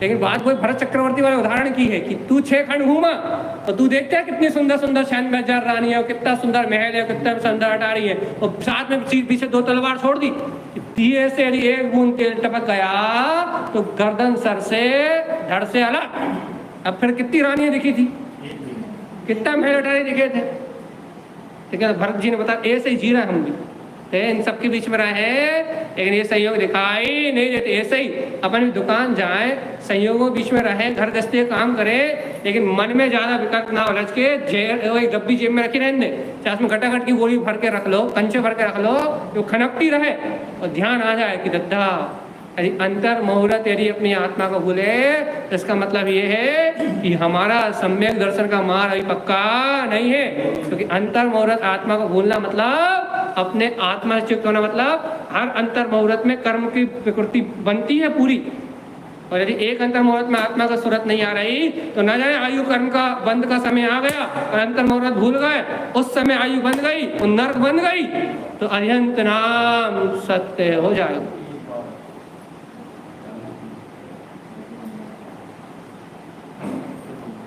इसलिए अंतर मुहूर्त तो कच्चू हो जाए, एक अंतर मुहूर्त तो अपनी आत्मा का स्मरण करने नहीं है, कच्चू कर दो।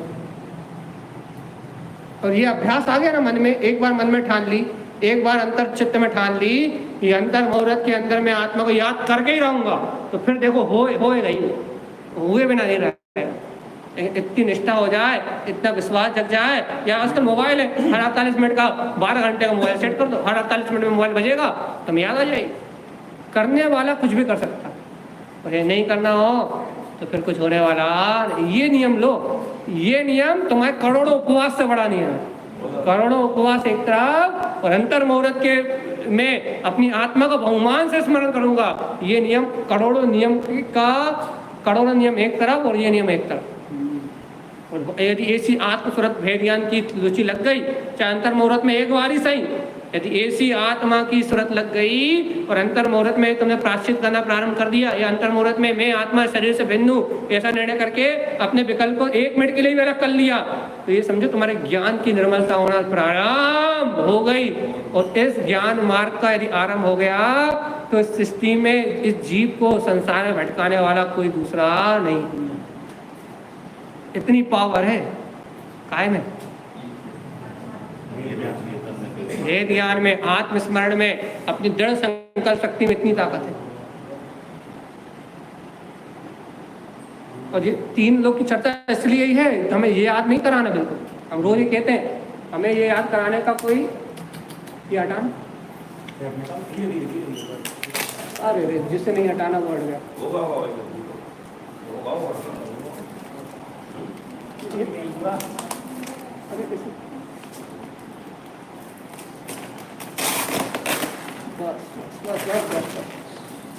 देखो अपन ये काम गया हमारा, देखो अच्छा कुछ नहीं है। चलो ये अपन ने देखा जम्बूद्वीप, अच्छे ध्यान से देखो, 15 मिनट में अपन ये पूरा कर रहे हैं। ये अपने जम्बूद्वीप की ऐसी रचना देखी, लाइट जलाना हो तो लाइट जला लो, दिख रहा ठीक। ये अपनी जो जम्बूद्वीप की रचना देखी, इस जम्बूद्वीप के इधर ये कौन सा ये लवण समुद्र ठीक है, और लवण समुद्र के जस्ट बाद कौन सा द्वीप बोला था, कौन सा धातकी खंड। अब ये धातकी खंड क्या भैया, ये जम्बूद्वीप से दुगने विस्तार वाला है। कितने विस्तार वाला, मतलब जम्बूद्वीप का जो वो अपना जो क्षेत्रफल था उससे दुगना विस्तार।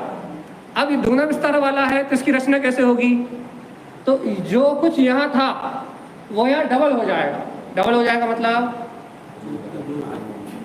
मतलब देखो, जैसे कि अपन ने क्या पढ़ा था कि अपने जम्बूद्वीप में कितने विजय क्षेत्र हैं? एक, 32 भूमि है ना, एक विजय क्षेत्र। तो यहाँ दो हो जाएंगे। कैसे दो हो जाएंगे? एक पूर्व विजय और एक पश्चिम विजय। यहाँ दो विजय हो गए। देखो ये जो विजय रेड कलर का था, ये एक यहाँ भी हो गया और एक वहां भी हो गया। इसलिए अपन ने क्या कहा था कि भूमियां डबल हो गई। अपन ने पढ़ी थी नहीं पढ़ी थी कि यहाँ 32 थी, यहाँ कितनी हो गई थी? 64। अपन ने 170 तीर्थंकर निकाले थे कि नहीं निकाले थे? हाँ, वो 170 ऐसे निकले थे ना कि यहाँ क्या हो गया कि ये डबल हो गया। अब ये डबल कैसे हो गया? इसके बीच में जो ये धातकी खंड है, इस ईश्वाकार पर्वत आया है। कौन सा पर्वत है? ईश्वाकार। ईश्वाकार पर्वत नीचे भी है और ऊपर भी है। ईश्वाकार पर्वत की बीच में आने के कारण से, ईश्वाकार पर्वत जो है वो बीच में आने के कारण से धातकी खंड के दो हिस्से हो गए। ना इधर वाला इधर जा सकता, ना इधर वाला इधर जा सकता, दो हिस्से हो गए। ईश्वाकार का पर्वत के कारण से धातकी खंड के दो हिस्से हो गए। मनुष्य यहाँ से बाहर नहीं जा पाएंगे, देव होंगे तो बात अलग है। तो ये ईश्वाकार दो हिस्से होने के कारण से क्या हो गया? इन द्वीपों के विभाग दो हो गए। जैसी रचना यहाँ अपनी जम्बूद्वीप की है, कैसी रचना है कि यहाँ भरत क्षेत्र था, तो यहाँ भी मलय के क्षेत्र, भरत क्षेत्र, वही गंगा नदी, सिंधु नदी ये आ गया, आर्यखंड, वही भरत क्षेत्र नीचे आ गया। यहाँ ये ऐरावत क्षेत्र था, वो देखो वहाँ ऐरावत क्षेत्र आ गया। यहाँ ऐरावत क्षेत्र, तो ये इनका ऐरावत क्षेत्र आ गया। यहाँ भरत क्षेत्र था, तो वापस यहाँ भरत क्षेत्र, गंगा सिंधु नदी फिर से आ गई। तो अपन ने जो एग्जैक्टिव यहाँ पढ़ा था, यहाँ एक मेरू था। कौन सा मेरू था? सुदर्शन मेरू था। तो यहाँ दो मेरू हो गए, एक पंच मेरू और एक विजय मेरू। नाम अलग अलग है। यहाँ मेरू की संख्या दो हो गई। क्यों? दो विभाग हो गए, क्या नहीं हो गए? यहाँ एक मेरू था और यहाँ दो मेरू हो गए। अपन 5 मेरू नाम पढ़ते कि नहीं पढ़ते? पंच मेरू तो दो, एक अपने जम्बूद्वीप में और दो कहाँ? धातकी खंड में, और बाकी दो अपने को मिलेंगे कहाँ? अर्ध पुष्करार्ध। तो जैसी लोक की रचना काय की है? जम्बूद्वीप की, वैसी दुगने विस्तार में किसकी है? धातकी खंड। याद रहेगा कि भूल जाओगे इतनी सरल सी बात। जो अपन ने यहाँ पढ़ा था इस मैप में सेम टू सेम वही है, लेकिन क्या हो गई? दुगना विस्तार दुगना हो गया और रचना डबल हो गई। उसके बाद कौन सा समुद्र आया? कालोदारी समुद्र। ये रबड़ समुद्र से दुगना। अब जितने भी क्षेत्र आएंगे वो क्या आएंगे? दुगने विस्तार वाले। तब बताओ, जब लवण समुद्र कालोदारी से दुगना हो गया, जम्बूद्वीप से दुगना क्या हो गया? धातकी खंड। अब धातकी खंड से दुगना क्या होगा? पुष्करार्ध। कितना होगा? धातकी खंड से दुगना। अब दुगना हो गया, कहाँ से दुगना हो गया? धातकी खंड। तो अर्ध पुष्करार्ध की रचना तो कैसी है? आधे की धातकी खंड जैसी, बीच में ईश्वाकार पर्वत और धातकी खंड में जैसा था, जैसा जम्बूद्वीप में था वैसे धातकी खंड में था, वैसा यहाँ। तो दुगना है, तो आधे में रचना कैसी हो गई? धातकी खंड जैसी। और आधे में आपके पास क्या आ गया? मानसोत्तर पर्वत। और आधे की रचना इसके बाहर है, इसलिए अर्ध पुष्करार्ध कहते हैं। मतलब आधा पुष्करार्ध मनुष्य लोक के अंदर है और आधा पुष्करार्ध मनुष्य लोक के बाहर है।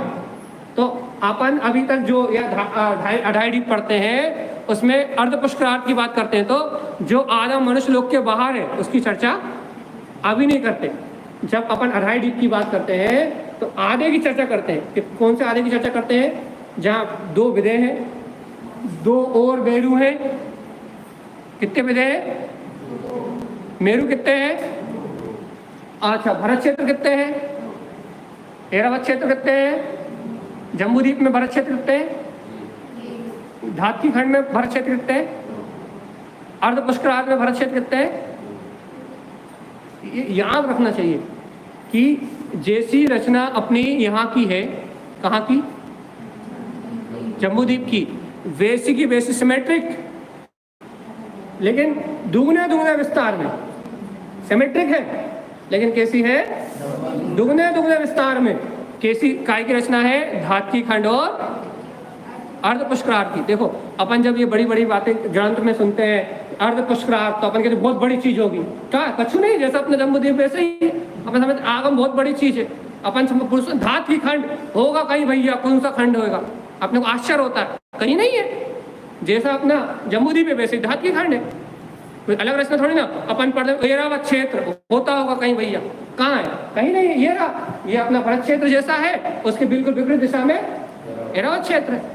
एक को भाई अपन सुनते हैं 5 एरावत है, तो भाई पसीने आते कहाँ होंगे, अरे कहीं नहीं है। ये एक अपना जम्बूद्वीप में है और 2 अपने धातकी खंड में है और 2 अपने अर्ध पुष्करार्थ में। जब अपन आगम की बात सुनते हैं तो घबराहट होने लगती, भाई कहाँ होंगे, 5 भरत क्षेत्र कहाँ होगा है भैया, 5 विदेश क्षेत्र कहाँ होगा है, होती हो कि नहीं होती घबराहट। अपन सुनते हैं भैया विदेश क्षेत्र में 20 तीर्थंकर सदा सर्वदा विराजमान है। अपन ने 4 तो पढ़ रहे थे अपने जम्बूद्वीप में, 4 पढ़ रहे थे अपने जम्बूद्वीप में। अब बाकी 4 कहाँ गए, ये आ गए, ये लिखो नाम लिखे, 4 यहाँ, फिर 4 वहाँ, फिर 4 16 और फिर बाकी 4 कहाँ गए, फिर ये 4 यहाँ आ गए, 4 यहाँ और 4 वहाँ। ऐसे 5 विदेह में 20 तीर्थंकर सदा सर्वदा विराजमान है। पुण्य की प्राप्ति हो, अपन रोज मंदिर भी नहीं पढ़ते, अपने भाव वासना नहीं होती। यदि हम उन 20 तीर्थंकर को विराजमान, उन 20 तीर्थंकर को विराजमान अपन यदि नमस्कार कर रहे हैं, तो अपन 5 विदेश क्षेत्र की वंदना कर रहे हैं। ये भाव वासना होती है, ये एक विदेश क्षेत्र की वंदना नहीं है, विदेश क्षेत्र 5 विदेह की, विदेश क्षेत्र 20 ही है ना सदा सर्वदा, बाकी 170 होते हैं, वो बात अलग है। लेकिन सदा सर्वदा आपको समझ में नहीं आएगी। 4 जम्बूद्वीप पे तो 1 विदेह ये हो गया, फिर 4 दूनी 8 काय में धातकी खंड में, तो ये क्या हो गया, जम्बूद्वीप के साथ धातकी खंड हो गया, तो कितने विदेह हो गए, 3 विदेह, 3 विदेह क्षेत्र हो गए कि नहीं हो गए। और अर्ध पुष्करार्थ में 4 दूनी 8, फिर तो कितने हो गए, 20 हो गए। तो 20 तीर्थंकरों को जब अपन मंदिर विधि में नमस्कार करते हैं, तो अपन कौन से क्षेत्र को नमस्कार करते हैं, 5 विदेश क्षेत्र को। और मान लो अपन मान लो अच्छा वर्तमान 24 को नमस्कार करते हैं, तो वर्तमान 24 कितने कौन से क्षेत्र की है, सिर्फ एक क्षेत्र को नमस्कार करते हैं। भरत क्षेत्र में जो हुए एरावत क्षेत्र के 24 अलग है और बाकी 5 एरावत के अलग है, 5 विदेह के अलग है। जब आप इनको नमस्कार करते हो तो एक भरत क्षेत्र की भूमि पे उत्पन्न तीर्थंकर को नमस्कार करते हो, जब विदेश क्षेत्र को के 20 तीर्थंकर को नमस्कार करते हो तो आप 5 भरत को 5 विदेह को अधाईद्वीप में आप भरत, जम्बूद्वीप, धातकी खंड और अर्ध पुष्करार्थ, इन 3 क्षेत्रों की एक साथ वंदना करते हैं। अब ऐसी भाव वासना होती, अरे देखो देखो भगवान की वाणी का अतिशय, देखो हमारे भगवंतों ने क्या गजब की महिमा बताई है। हम इस 20 तीर्थंकरों का नाम लेते हैं तो हम 2.5 द्वीप घूम आते हैं। कभी ऐसी महिमा आई, अब ये महिमा आई, अरे भगवान, इन भगवंतों का नाम लेना मतलब 5 विदेहों की वंदना करना है। तो ये बात है वहीं की वहीं, सिमेट्रिक है वो ही विज्ञान। लेकिन जब तक अपन इसको पढ़ते नहीं है, जब तक अपन स्वाध्याय नहीं करते, तो ये विज्ञान अपने ज्ञान में आता नहीं है वो ही। लेकिन ज्ञान में नहीं आ रहा, इसका कारण क्या है, ये समुद्र है, ये अपने यहाँ है, ये नदी जैसे, ये खंती समुद्री गड्ढे हैं, गड्ढे। हाँ, ये समुद्र नहीं है, ये गड्ढे हैं। कन्वर्ट किया हुआ क्षेत्र का, ये जो ये पद्म हाथ से निकलेंगे, गंगा और सिंधु नदी है, और ये गंगा सिंधु नदी की जो चौड़ाई है वो योजनों में, ये समुद्र से बड़ी है, जो अपना ये समुद्र दिख रहा है इससे बड़ी है। तो इसके अंदर ही सारे समुद्र, हाँ इसके अंदर ही सब है। और ये सारे जितने सरोवर है, सारे समुद्र हैं, ये लवण समुद्र में मिलते हैं। देखो एक और कितनी अच्छी बात, सिर्फ ये अपने जम्बूद्वीप के बगल का जो लवण समुद्र सिर्फ ये खारा है। इसके बाद ये जो समुद्र है कालो नदी, ये खारा नहीं है, सिर्फ नाम ही लवण समुद्र। सिर्फ अपना जो जम्बूद्वीप है इसका जो समुद्र है सिर्फ वो ही खारे जल से परिपूर्ण है। बाकी इसके बाद के सारे समुद्र, द्वीप समुद्र तो किसी का स्वाद घी जैसा है, किसी का स्वाद मीठा है, किसी का स्वाद अमृत जैसा है, किसी का स्वाद कैसा है। बाकी सब समुद्रों का स्वाद अलग अलग बढ़िया अच्छा रसीला है। सिर्फ सबसे खराब जो लवण वाला समुद्र का स्वाद है वो सिर्फ जम्बू द्वीप का है, जो लवण समुद्र उसका ही है बस, तो सबसे छोटा यही है। तो अपन जैसे पढ़ते हैं वो कि भगवान का अभिषेक करने के लिए क्षीर सागर से, जो छठा समुद्र की जो बात होगी, तो वहां से क्षीर चौथा जहां अपनी वहां क्षीर सागर से जो जल आता है, तो क्षीर सागर से क्यों आता है? क्योंकि वो दूध जैसा रहता है। और उन समुद्रों में एक बात ये दूध जैसा, और उन समुद्रों में जलचर जीव नहीं होते। कौन से जीव नहीं होते? जैसे अपना ये समुद्र है तो इसमें मगर है, मछली है, नाना प्रकार के जीव, तो मलमूत्र है कि नहीं? इनकी गंदगी है कि नहीं? लेकिन क्षीर सागर का जो समुद्र है वहां का पानी दूध जैसा तो है ही, लेकिन वहां त्रियंश आदि ना होने से पूर्णता से शुद्ध है। इसलिए सोदर इंद्र क्षीर सागर के जल से पांडुक शिला पे, या फिर अपन रक्तशिला कही थी, हाँ रक्तशिला, पांडुक शिला, रक्तशिला और पांडुक, रक्तशिला और रक्त कमला शिला, जो 4 शिलाएं थी जिसपे सुमेरु पर्वत पे अभिषेक होता है सभी में, तो उनपे भगवंतों का जो अभिषेक होता है वो काय से होता है? क्षीर सागर के जल से होता है। ये इन समुद्रों का पानी नहीं उठाते, ये गंदा पानी है, इनमें त्रियंश रह रहे हैं, वहां से लेके आते सोधर्मिंद। भगवान बताओ तो कैसी व्यवस्था है इस विश्व की? छठा द्वीप समुद्र है, अपन आगे पढ़ेंगे जो दिखाई देगा अपने को। 7 नहीं, असंख्यात, सरोवर तो अंदर है जम्बू द्वीप में, 6 यहाँ है, यहाँ कितने हो गए? 6 दूनी 12,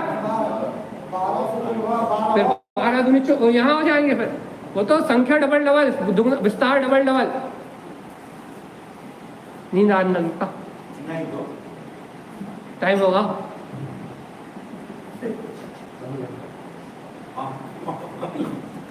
तो भैया आज की सभा का समापन हो चुका है। अपन ने पूरा 28 द्वीप, अब आप पूरा करने, अब चलती भी है इसलिए तो अपना है, अब तो हो ही गा, खत्म ही होगा।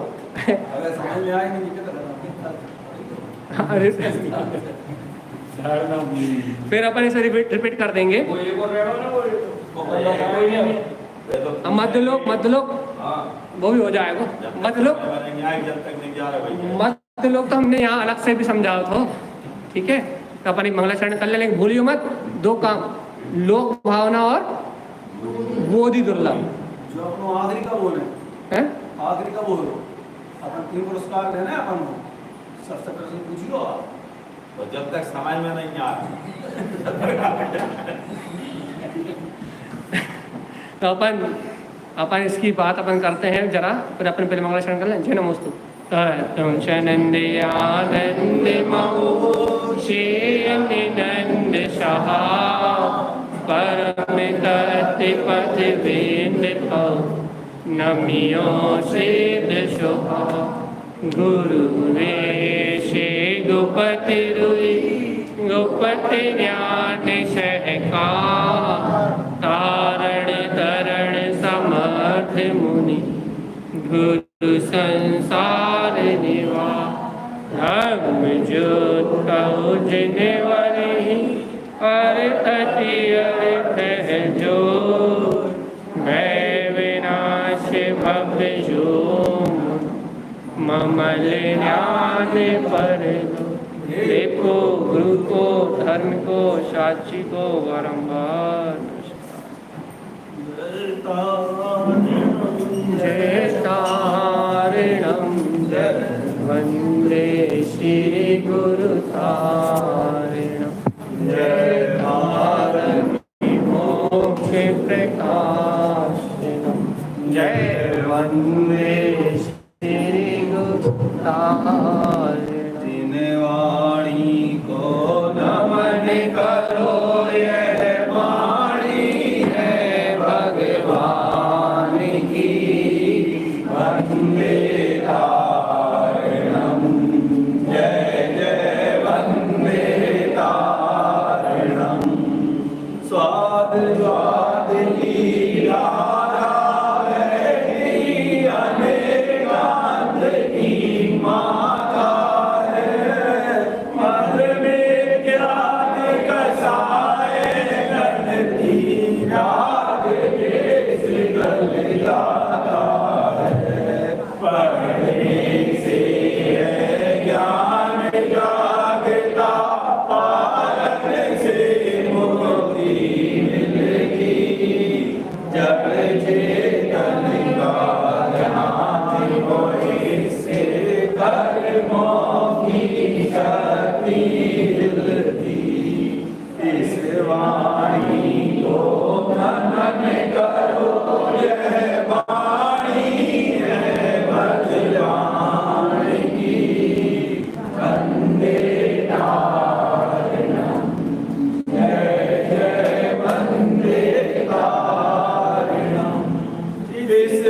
लगा है अंदर सही कर ना